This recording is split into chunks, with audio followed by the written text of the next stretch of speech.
What's going on, everybody? TJ here with Daily Grind Fantasy Sports to help bring you the edge for this 11-game NBA slate. We have Friday, November 12th. Hope everybody's having a good day so far. I hope everybody was profitable last night on the smaller 3-game slate that we did have. Back to a bigger slate tonight, an 11-gamer. We have plenty of pending injury news. We have some pretty significant injury news that we've already gotten so far that we received yesterday. That's really swaying some ownerships for some specific teams that we will get to. But before we go ahead and jump into that, I do just want to quickly touch base on our current membership that we are offering over here at dgfantasy.com. As you can see, it is a $10 weekly membership that we are running out. Get you access to all of our cheat sheets that we have for every single sport. And as you can see, if I go to the cheat sheets, it has all the fun stuff. As you can see, we've already updated for today for November 12th. Load, there we go, and boom, there we go. And here you can see it's perfectly color coordinated. We have our core plays that Matt has just gone through this week and updated, so now it's very easy for our members to go through and check out Matt's core, my core, all our cash and double up plays, our favorite GPPs, Matt's favorite GPPs, my favorite GPPs, and then obviously our coaches' plays as well, as you can see, Sano and JQ. And then the late swap priority list, which is something that we have been utilizing this week, something we'll continue to utilize depending on what news we get after lock. And again, we have this for NFL, MLB, obviously out of season. We have MMA. I know there's a slate tomorrow. We have golf that we covered yesterday. We have NHL, NASCAR, all the esports. So if that's something that does interest you, go ahead and head to dgfantasy.com. $10 weekly membership is something we are running. And we will be doing the $25 giveaway. Matt and I are going to be doing it tonight on the NBA live stream. So thank you for everybody who participated. If it's something that you might have missed or you might be new to the channel, it is something we will be doing going forward every Friday. So just stay tuned to the videos that we do post. They will have directions on how to go ahead and enter that. So and again, if this is your first time on the stream, welcome. If you could please go ahead and smash that like button, go ahead and hit that subscription button, and then go ahead and turn that notification bell on. So when we do go live for live streams or we do post content, you should get a notification for that. But let's go ahead and dive into the slate that we have on tap here. We have an 11-game slate starting with the Knicks and the Hornets. As you can see, the Knicks currently 1.5-point favorites. We got a 223.5 over under. We have the Pistons and the Cavs. Cavs currently 5-point home favorites. We got a 200.5 over under, dropped from a 204. We get the Bucks and my Celtics. Bucks currently 1.5-point road favorites. We got a 211.5 over under. We have the Suns in Memphis. Suns currently 2-point favorites. We got a 222.5 over under. We have Portland and Houston. Portland currently 6.5-point road favorites, a 225.5 over under.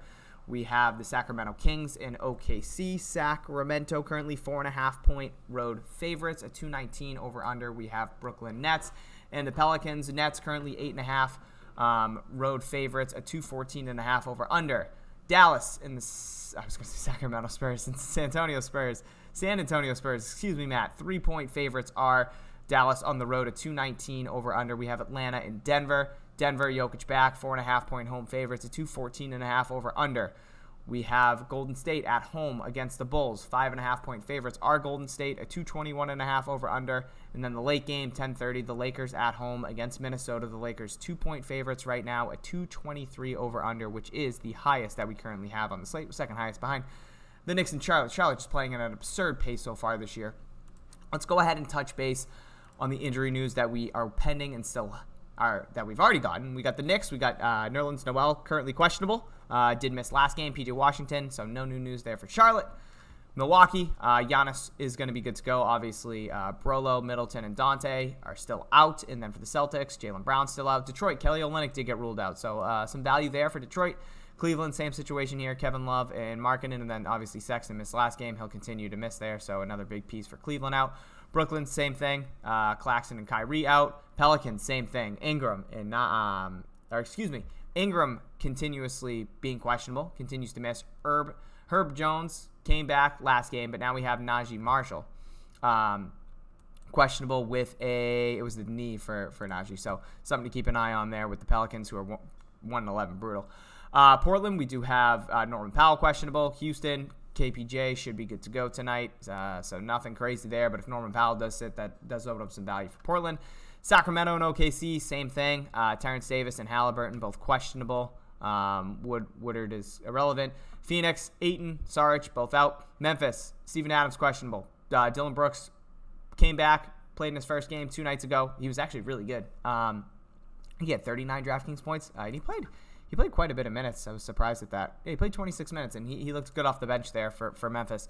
But if Steven Adams does miss with him, I would assume they start Jaren Jackson and Kyle Anderson. And if that happens, Kyle Anderson becomes a good play because he's very cheap. Dallas, Kleber continues to miss time. Spurs, Jakob Poeltl continues to miss time. Atlanta, Bogdy and DeAndre Hunter, 2 guys you do need to keep an eye on because if they miss, then that means Herter probably enters the starting lineup. Reddish gets a bump in minutes, so both of them become very good cheap options. Denver, same thing. We got Jokic back. Michael Porter Jr. continues to miss time. The big news, Chicago. Vooch entered health and safety protocols, COVID-19. Tested positive, so he will be out for the foreseeable future. So if Tony Bradley gets a start, he's going to be the mega chalk cash option there for Chicago. Late game against Golden State. Golden State, Draymond Green is questionable, as is Damian Lee, so something to keep an eye on there if Draymond misses as well. Minnesota, no new news. And then the Lakers, we just have Reeves, actually. Austin Reeves is now out for them, I think, for 2 weeks. And then obviously LeBron James continues to miss time. So in terms of ownership right now, let's go ahead and head right to Chicago because we do have Vooch out. Obviously, Patrick Williams out as well. And then Kobe White's yet to play so far this year. So if we go ahead and bring up my numbers, which are not in the order I want them to be, we go ahead and find Chicago, who plays late here. If we just take off Vucevic so far this year, just Vooch, right? As you can see right here, we have Levine showing 25.2% ownership, Bradley at 22.2% ownership, DeRozan 13.9%. Those are the only 3 guys that are north of 10%. And again, we do have a lot of options to choose from because it is an 11-game slate. But DeRozan, in a smaller sample size with Vooch off the floor, gets a 7.7% usage bump. He's a 1.38 fantasy point per minute. A 38, oops, what did I just do? There we go. 1.38 fantasy point per minute, a 38% total usage, 6.1 value, having for 52 DraftKings points. So I personally like DeRozan. The only thing is with DeRozan is this sample size with Levine was only 26 minutes. So I'm not going to put too much stock into Levine and DeRozan. But Levine is the only guy that you really couldn't run numbers with comfortably at 8K. He does get a very big usage bump, and he will be chalky. So I do like him for cash. I prefer Levine over DeRozan, but I honestly like both of them. So if you're landing on both of them for cash, I can get behind it. I think the ownership on DeRozan does come up a little bit. I think people are going to Levine just because he is cheaper, but I do like both of these guys in the situation. Lonzo Ball, 5.5% usage bump, a 1.1 fantasy point per minute, 23% total usage. I have him as a 6.25 value, almost 41 DraftKings points. So I personally like Lonzo. I have a lot of interest here in these Bulls, especially in a tough road game against Golden State that hopefully can be competitive if they can keep it competitive. Caruso, again, $4,200, way too cheap. He gets a 1.3% usage bump, 0.98 fantasy points per minute. I have him as a 7 value, almost 30 DraftKings points, only showing 4% ownership. Tony Bradley, going to be mega chalk if he does get the start at the center, which he should. 3K, 24 projected minutes, a 0.92 fantasy point per minute without Vooch on the floor. I have him as a 7.36 value, only 22 DraftKings points, but I think he can go north of that if he can stay out of foul trouble and actually get starter minutes. Elise Johnson, the Derek Jones Jr., like tournament plays only. Ayo Desuna, I have him as a decent tournament play as well. And then Javonta Green. Javonta Green should start. I mean, again, another tournament play. But in terms of cash, I think you're going Levine. I think you're going Tony Bradley. I think those are the obvious plays. I personally wouldn't mind going to a third Bull here at lower ownership. I think DeRozan, Lonzo, and Caruso, all are guys that you can have in a cash lineup that I'd feel comfortable with. Again, they're not showing the ownership, so there might be safer plays. But I do like going to these Bulls. I think you're going to have 2, potentially 3 in a cash build if that tickles your fancy, and it definitely does for me. So that is the biggest news here is Chicago. Let's go ahead and go to terms of ownership. Yeah, we're going to have to go ahead and go to Cleveland because some of these guys are still carrying some pretty significant ownership without Sexton. As you can see, Darius Garland at $6,700 is showing the most ownership right now at 22.6%. We have Ricky Rubio at $5,700 at 20.6%. We get Jared Allen, $7,800, showing 15.7% ownership. And then Evan Mobley, $7,100, 15%. Cedi Osman, $3,800, 15%. So we have 5 guys here for the Cavs right now showing north of 10% ownership. As you can see, Garland last game wasn't great. Again, the Cavs play at a very slow pace. This is a very low over-under that we have. It was the same type of thing that we saw against Washington. As you can see right now, it's the lowest over-under that we have on the slate at a 200.5, and it's not even close. It's 10 points less than the next lowest over-under, which is the Celtics and the Bucks. So I don't want to have too much exposure here to this game, but I do think there's some very good values here. I prefer going to a guy like Ricky Rubio over Garland. He's $1,000 cheaper. He isn't going to play as many minutes as Garland, but he's more productive on the floor. 1.46 fantasy point per minute with those guys off the floor. Again, that was with one of his ceiling games against the Knicks. So I don't think he's going to go for that 1.46 fantasy point per minute, but as you can see here against Washington last game, coming off the bench, played 28 minutes. He had a very high usage rate off the bench. Very aggressive. He took 15 shots. He went what? He was $5,200. He went for 37 DraftKings points. So in 28 minutes, he had 36 DraftKings points. So almost a 1.2 fantasy point per minute there for Rubio. So I think anywhere from a 1.1 to a 1.2 fantasy point per minute is pretty accurate for him. So even if we change this to a 1.2, I still have him for 35 DraftKings points. I have him for a good value on my sheet. So I do like Ricky Rubio a little bit more than Garland. Again, Garland will get more of those starter minutes, but I do think that Rubio is a safer play in my opinion. Outside of that, I have interest in Mobley again. He didn't play a lot of minutes against Washington. They did go a little bit smaller there to match Washington. But in 25 minutes, he took 15 shots. He posted a 37% total usage. They were continuously looking for him to make plays offensively. I think that's something that's going to continue without Sexton being there. So I do like Evan Mobley at $7,100 if you are landing there as the last piece. I'm not going to get scared off the last game. He's a 1.29 fantasy point per minute with those guys off the floor, being Markkanen, Kevin Love, and Sexton. So I do have some interest here in the Cavs. But I think my interest lies mostly in the Bulls and in a much faster-paced game. But I definitely will have some exposure to Cleveland. It's tough to ignore them, even on an 11-game slate with the ownership that they are accruing right now. I do want to go ahead and touch base on a couple more teams here, but I do want to see who else is carrying ownership. So we talked about Chicago and Cleveland, obviously the highest-owned guys. Porzingis is showing a ton of ownership at $6,600. Good matchup against the Spurs. The price tag has come down immensely, as you can see. Opened up the year at $7,100. He's down to $66. Looked good against Chicago last game. In terms of value and where I have him, they play at what time is it? Where are you, Luca? Got to find Luca. Luca. There you are. I have Porzingis for 32.4 DraftKings points. So somebody I'm probably not landing on in cash, but if you are, I don't hate it. Isaiah Stewart is another guy that I do want to talk about here at $4,300 because if we take off Kelly Olynyk, Isaiah Stewart I have as the best value here for Detroit right now. He's a 0.91 fantasy point per minute in that situation. I have him as a 5.9 value at $4,300. He is very cheap. 25.48 DraftKings points I have him projected for, and as you can see in terms of value, I have him for the best value for Detroit with Kelly Olynyk missing. So a very good cheap option there in cash. Patrick Beverley, $4,200. As you can see, the best value I have for Minnesota is Patrick Beverley, 0.94 fantasy point per minute so far to start the year. 26 projected minutes. I have him as a 5.8 value. Just way too cheap if he's going to continue to start. Good matchup against the Lakers, so I do like landing there.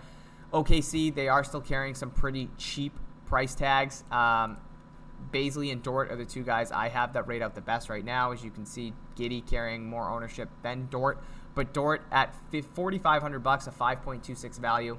I don't mind landing there. Jared Allen showing more ownership than Mobley. I prefer Mobley at the cheaper price tag. I think Jared Allen's going to be more of that defensive presence, more blocks, more rebound opportunities, but I think they're going to continue to rely on Mobley here more so offensively. And missing Kelly Olynyk, I think Detroit, in terms of their starting lineup, throwing out Jeremy Grant and Isaiah Stewart, that's a really good matchup for Mobley if he gets matched up with Jeremy Grant. Jeremy Grant is very good defensively, but he doesn't have the size to match up with Mobley. So I prefer Mobley a little bit, but I think it's a good matchup for Jared Allen and Mobley both against Stewart and Jeremy Grant down low. Josh Richardson was a guy we talked about on stream. He came off the minute restriction. He's going to continue to play 30-plus minutes off the bench for the Celtics while Jaylen Brown continues to miss time.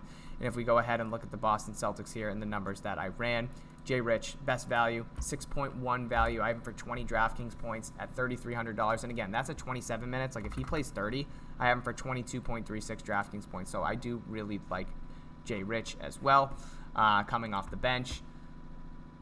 So that's most of the chalk guys. Kind of covered it pretty quickly. I'd keep an eye on Steven Adams. Melton and Kyle Anderson are two guys that I really like right now. If Steven Adams misses, I think Kyle Anderson's ownership at 14% should bump up here, somewhere around that Isaiah Stewart ownership, around that high teens, 20-ish% ownership mark right now. But I think in terms of your builds currently, we aren't really pending any significant injury news that is going to shake up the slate. Obviously, if Brandon Ingram misses, that's going to be more love for a guy like Joe Val, who's just been absolutely incredible so far with BI off the floor. If Halliburton misses, that gets a bump to guys like De'Aaron Fox, Buddy Hield, Davion Mitchell off the bench will get an uptick in minutes. Obviously, Steven Adams, like I talked about, if he misses, Kyle Anderson should start, so that'd be a pretty big boost there for him. Bogdy and Hunter are two names to keep an eye on because Herter and Reddish would get an uptick.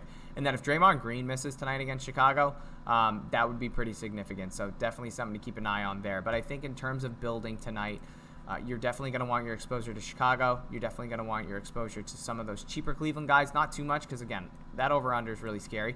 But I think there is some good value there still from Cleveland. But your main priority and your main builds are going to start with Chicago and then filling in some of that extra value that we have. Guys like Isaiah Stewart, Porzingis, if you're landing there, is cheap. Rubio, obviously, I said I liked. You got Pat Bev, and you have some cheaper options that are available for you. So I hope this video was beneficial for you guys. If you could, please go ahead and hit that like button. And again, if you're new to the channel, please go ahead and smash that subscription button and turn on that notification bell. Matt and I should be going live for tonight's slate. It does start at 7, so 11 games. We'll be on around 5:30. So go ahead and tune in there. You can ask us any questions because, as we know, things will change throughout the day. Thank you so much for tuning in, guys. I will see you at the live stream tonight. If you are a member, I'll see you in Discord throughout the day. Love you guys, and let's cash.